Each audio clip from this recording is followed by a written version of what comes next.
ඔබතුමා ඩිස්කස් මරාගෙන මේ මගේ ෆෝන් එකෙන් ගත්තා මම කාගෙන්වත් ගන්න නැතුව එකක්.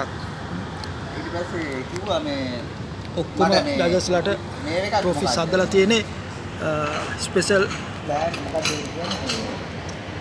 Proposal business proposal. අයියෝ ඔක දානවා මේ වෙයි. මේ මොකක්ද?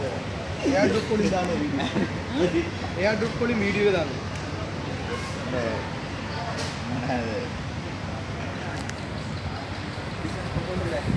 එයා ඊට දෙයාට නේ යාර. ඔය ගෑඩ්‍රොප් එකෙන් දැම්මොත් WhatsApp දැම්මොත් පොල්ටි නේ. දාන්න